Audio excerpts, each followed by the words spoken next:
제가 한 번은 대학생 때였던 것 같은데요. 갑자기 살이 쪄서 여름까지 무리하지 말고 일반적인 식단 그대로 하면서 매일 조금씩 적게 먹어서 건강하게 한 딱 5kg만 빼야지 라는 마음을 먹고 다이어트를 했던 기억이 있습니다. 그런데 평상시보다 5분의 1 정도 전체적으로 적게 먹었는데도 생각보다 살이 잘 안 빠졌던 기억이 있었습니다. 제 경험처럼 극단적으로 탄수화물을 줄여서 먹는 것은 스트레스도 받고 또 귀찮아서 탄수화물은 조금만 줄이고 전체적으로 먹는 양만 약간 줄였는데 살이 안 빠지는 분들이 많으십니다. 이런 분들에게 식단의 유형별로 살이 2배 이상 잘 빠지는 방법을 다이어트 분야의 대가 스탠포드 의대의 가드너 교수의 여러 연구들을 근거로 알려드리도록 하겠습니다. 다이어트 할 때는 탄수화물을 조금 적게 먹어야 돼 라고 생각해서 일반식으로 탄수화물 먹는 양을 약간 줄인 분들입니다. 실제 스탠포드 의대 가드너 연구진이 미국 의사협회지에 게재한 연구인데요. 300여 명을 대상으로 탄수화물 위주로 전체 먹는 양을 5분의 1만 줄여서 1년간 먹였더니 평균 5.9kg이 감량이 되었습니다. 영양 비율은 대략 탄수화물 30%, 단백질 25%, 지방 45% 정도로 먹었습니다. 300여 명의 체중 감량한 것을 보면 대부분 살이 많이 빠졌지만 10kg 이상 빠지신 분들도 굉장히 많았습니다. 그렇다면 10kg 이상이 빠지신 분들은 보통 빠지신 분들보다 어떤 노하우가 다르게 있었던 것일까요? 연구진은 이러한 궁금증을 가지고 10kg 이상 빠진 이유에 대해서 4년 동안 또 열심히 연구를 해서 바로 셀지 논문에 게재를 했습니다. 172개의 영양소와 체중 감량과의 상관관계를 분석했는데요. 첫 번째는 지방 종류에 많은 영향을 받았습니다.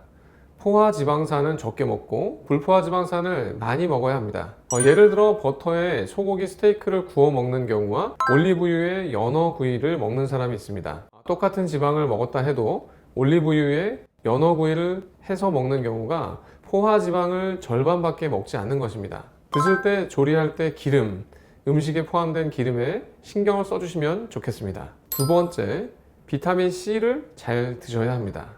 다른 식단과는 달리 저탄수화물 식단을 할 경우에 비타민 C와 체중 감량과의 높은 상관관계가 있었습니다. 비타민 C는 우리가 머리를 많이 쓰거나 또 스트레스를 받는 경우에 또 더 많은 용량을 사용하는 특징이 있고 우리 몸의 면역력을 개선하고 또 항산화의 기능을 도와주는 데 필요한데요. 비타민 C를 꼭 잘 섭취해 주시기 바랍니다. 비타민 C는 사과, 키위, 딸기, 귤, 오렌지와 같은 과일에 많이 들어있고요. 브로콜리, 피망, 양배추, 연근과 같은 채소에 많이 들어있습니다. 비타민 C가 포함된 음식을 드실 때 주의할 점을 알려드리면 비타민 C는 수용성이라서 물에 잘 녹기 때문에 과일과 채소를 씻을 때는 물에 빨리 씻고 물에 또 오래 담가두지 않도록 합니다. 이런 주의사항을 고려해서 비타민 C를 잘 섭취해 주시고 잘 모르시겠으면 그냥 다이어트 할 때 사과를 조금 더 잘 드시면 됩니다. 세 번째, 저탄수화물 식단을 했을 때 살을 많이 뺀 분들의 공통점은 지용성 비타민 E와 K를 적절하게 잘 섭취했습니다. 비타민 E와 비타민 K는 시금치, 케일과 같은 녹색 채소에 공통적으로 많이 들어있으니까 녹색 채소를 잘 드시면 좋습니다. 탄수화물을 줄여서 드시는 분들이 이 살을 2배 이상 잘 빼기 위해서는 좋은 불포화 지방산을 먹고 포화 지방은 줄여주시고 비타민 C, E, K를 잘 먹는 것이 중요하다고 볼 수 있습니다. 다음은 제가 했던 것처럼 탄수화물과 지방을 전체적으로 골고루 조금씩 줄여서 먹는 가장 평범한 식단을 하는 분들입니다. 대략 탄수화물 50%, 단백질 20%, 지방 30%로 하루 5분의 1을 전체적으로 적게 먹는 식단을 하시는 분들이죠. 이 식단으로 300여 명에게 1년간 다이어트를 시켜봤더니 평균 5.3kg이 빠졌습니다. 이번에도 10kg 이상의 몸무게가 많이 빠진 사람들이 제법 많았는데요. 스탠포드 의대에서 10kg 이상 빠진 사람들의 이 특징을 분석해서 바로 또 셀지에 게재를 하였습니다. 탄수화물 50% 식단으로 10kg 이상을 살을 빼고 싶은 분들은 두 가지를 명심해 주시기 바랍니다. 첫 번째는 탄수화물을 먹는 유형이 중요했습니다. 비정제 탄수화물을 먹는 것이 중요하고요. 정제 탄수화물은 적게 먹는 것이 중요합니다.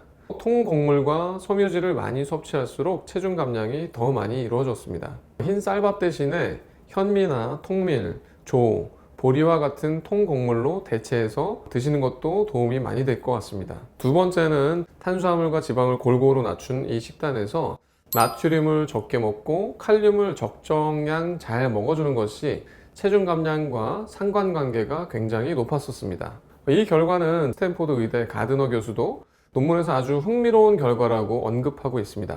나트륨을 일일 권장 섭취량보다 많이 먹으면 모든 분들에게 다이어트도 안 좋고 살찌는 효과가 있었는데, 특히 탄수화물을 덜 줄이신 분들에게 나트륨을 많이 드시는 것은 더 악영향이 있었다는 것입니다. 칼륨을 먹는 것이 좋은 이유는 나트륨의 배출을 촉진시켜 주는데 유리하기 때문입니다. 칼륨이 많이 들어있는 고구마, 콩, 토마토, 사과, 바나나와 같은 음식을 많이 드셔주시면 됩니다. 다시 한번 강조해서 말씀드리면 나트륨이 많은 가공식품을 섭취를 줄이고 칼륨 함량이 높은 식물성 식품 섭취를 잘 해주시면 되겠습니다. 여러분들이 가장 많이 하실 다이어트 식단인 탄수화물을 많이 줄인 탄수화물 30%의 식단과 탄수화물을 적당히 줄인 탄수화물의 50%의 식단을 하는 경우에서 살이 어떻게 하면 더 잘 빠지는지를 근거 있게 스탠포드 연구를 통해서 알려드렸습니다.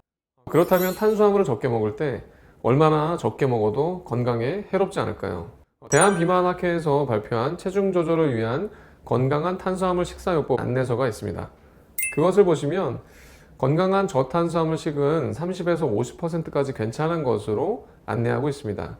실제로 저탄수화물 식단을 30%만의 탄수화물로 해도 비정제 탄수화물을 적절히 먹은 사람들은 사망의 위험이 높지 않았다는 것이 미국 의사협회지의 논문에 나와 있습니다. 그런데 달달한 음식을 먹으면서 탄수화물을 30%로 드시는 분들은 사망의 위험이 약간씩 올라가니까 주의가 필요합니다.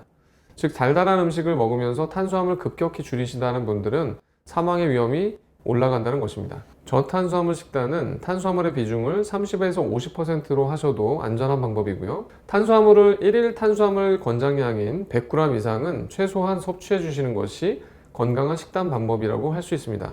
이번 영상에서는 여러분들이 가장 많이 하는 식단 두 가지를 예시로 살이 안 빠지고 있는 분들에게 살을 더 잘 뺄 수 있는 방법들을 알려드렸습니다. 탄수화물을 많이 줄이신 식단일 때는 포화지방은 적게, 불포화지방은 충분히 먹고 비타민 C, E, K를 충분히 드셔주시면 되고요. 탄수화물을 좀 적당히 줄인 식단일 때는 통곡물, 섬유질을 많이 섭취해 주시고 나트륨은 적게, 칼륨은 충분히 잘 섭취해 주시면 되겠습니다. 이 영상이 도움이 되셨다면 구독과 좋아요 부탁드립니다. 감사합니다.